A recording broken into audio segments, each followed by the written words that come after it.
What is the condition of my home, and how do I make sure it's priced correctly? That's going to be our topic today. Hi, I'm Carlos Colon with Georgia Perimeter Homes.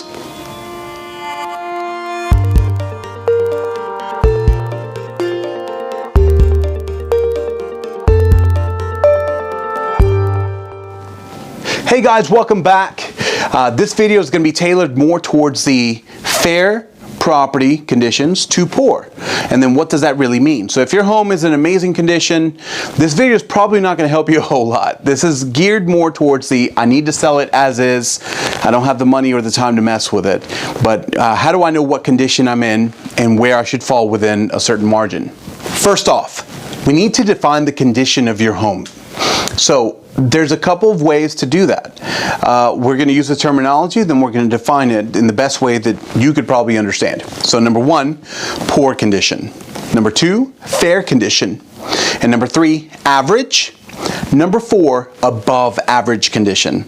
Okay, so where do I fall within those four? All right, in a perfect world, an appraiser typically calls most homes average condition unless there's reasons why they believe it should be above, good strong reasons, or below, and then how far below. So if a property is in poor condition, what we're really talking about is it's uninhabitable. That is the best way to think about it. So it's not safe to live in it. There's no way that you could live comfortably in it. So maybe it doesn't have power, it doesn't have working water, no working bathrooms. It's just really in really bad shape and needs a lot of structural repairs, to say the least. So that would be the best way to define poor. So how do we go from poor to fair? Where's that margin sit? Fair means the home, the bones are overall in decent condition, but there might still be some big ticket items, like maybe there's still a foundation issue that we need to restructure or rebrace, or maybe a joist is still in bad condition that we need to fix. Something to that nature, but it's livable. It's just not in the best condition. Okay? And then when we get to average, this is going to be your everyday home. Maybe fixtures need to be updated here and there, but overall it's in good shape. You can live in it without any issues. We don't have any major problems with the house. The roof isn't caving in. And then above average. So maybe the finishes for average go up to granite, but maybe I have my whole house in marble and gold-plated fixtures, okay? I would recommend you do that, but that would be the best way for you to separate where you lie in between that. And also remember, this is going to be relative to your price point. So what you might expect at $1 million price point, you know, maybe gold fixtures or gold-plated fixtures is an average condition for that price point. And so you have to really consider, where am I within my price point for my finishes? In most cases, I don't ever recommend that you try to shoot for above average. I recommend that you shoot for average, hit the mark, and then move on.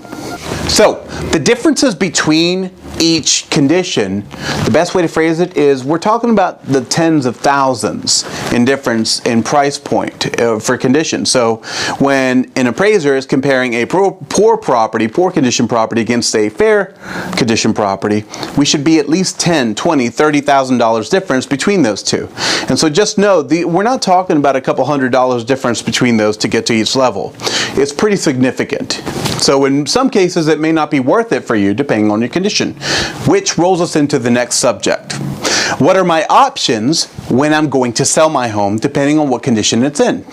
So maybe my home is in poor condition and I only have a certain amount of options depending on what I want to do. Maybe I want to sell it as is, and there's a lot of different reasons why I might want to do that.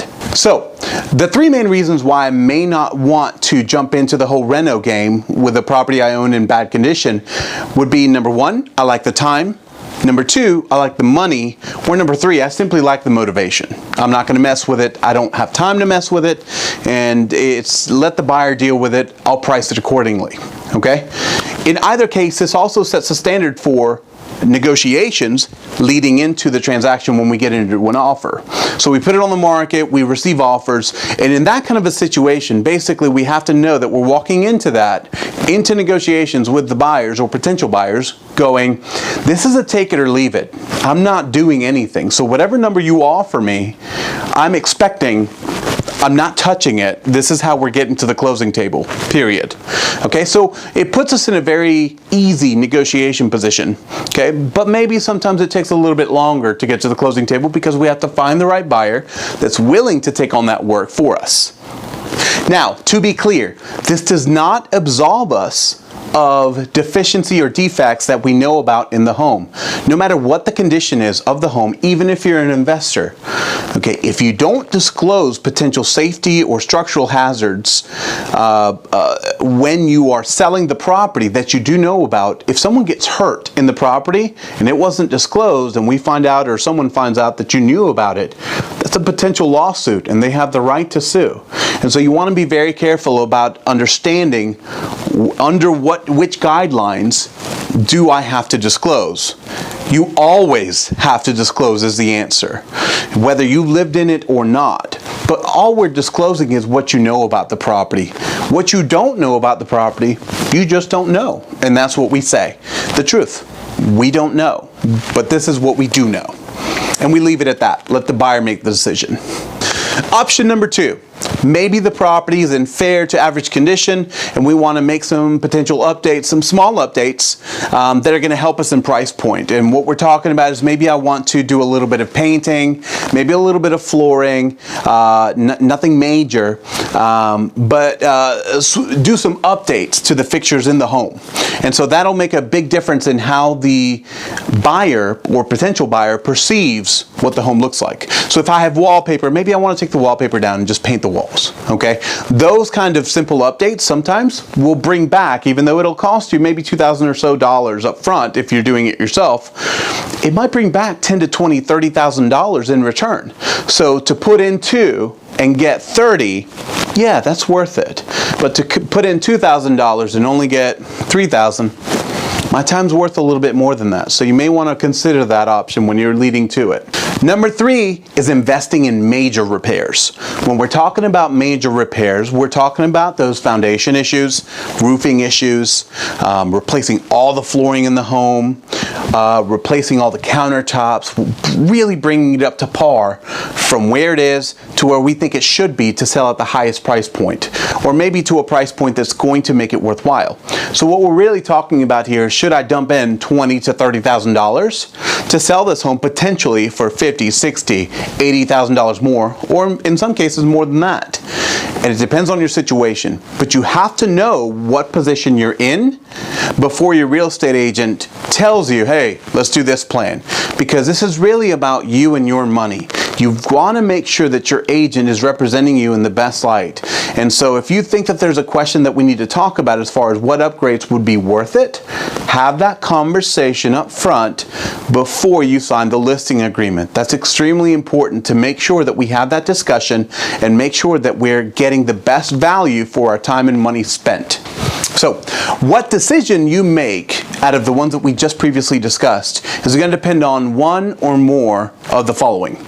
Number 1 is going to be market conditions. Okay, so that's going to be, how's the real estate market looking right now, and where are we in the market? Are we in a buyer's market or a seller's market, or somewhere in between where it's bouncing back and forth depending on what county I'm in? Okay. Number 2 is going to be your competition, and we have to really weigh that out, because it's always going to be an appraisal question versus a demand question for the market. So if I know that there's high demand for my property and maybe I don't have a whole lot of competition, maybe I can ask a little bit more and the buyer's willing to pay that difference that the appraisal doesn't come in. All right. Number 3 is going to be the value versus spend question. And that's what we talked about previously, the $2,000 in to the fund or into the repairs versus the 10 or 20 I might get back from those repairs. And so in some cases it's worth it to do that, and others it's not. And this is for you to make that judgment, or you and your real estate agent to make sure that we've had that conversation up front so we understand how much money putting into it is going to be worth it and what line do we not cross. And then number 4 is really going to be inspections. And so there are some things that we might want to take care of on the front side, depending on what kind of condition issues we're talking about. So maybe our home is actually in pretty good shape, but we just had a tree branch come through our roof. Yeah, we probably want to take care of that. Now, if you're trying to sell the home for $30,000, maybe that doesn't matter. But if you're trying to maximize your profit, that $500 to $1,000 repair will be worth every penny, because you're going to get several thousands back from not having to do that from the buy side. And so the buyer will pay more for a property that's move-in ready. So the last part that I want to discuss with you guys is you really need to know your home's value and be able to make a decision for yourself as far as what plan is going to work for me in my position. Okay, so figure out what condition your property is in, number one. Number two, decide based on that condition, what's the maximum I could get for it for whatever money or whatever time I have on my hands to do it, and is it going to be worth it? And then at that point, we have the conversation of putting it on the market. The way we do that on price point wise is we always want to start from, if it was in perfect condition, what is my home worth? We start with that number, and then we go, okay, now what does it need to get to that condition, and how much is that going to cost? Not if I do it. If a contractor does it, what is that going to cost? And then we subtract.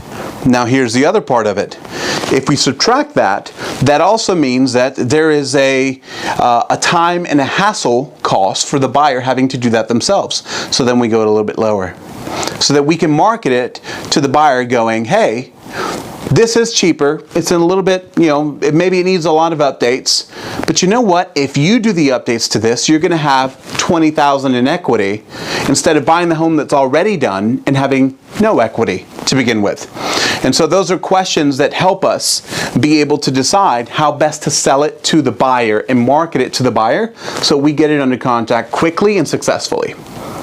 All right, so that's a lot of information. To summarize, know the condition. Number two, set a plan.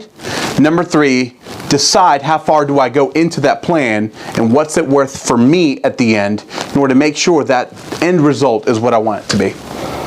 All right, you guys, for Georgia Perimeter Homes, I'm Carlos Colon, and if you need anything real estate related, please reach out to us at 770-314-1285 or check out our website at www.georgiaperimeterhomes.com. Thanks. Bye.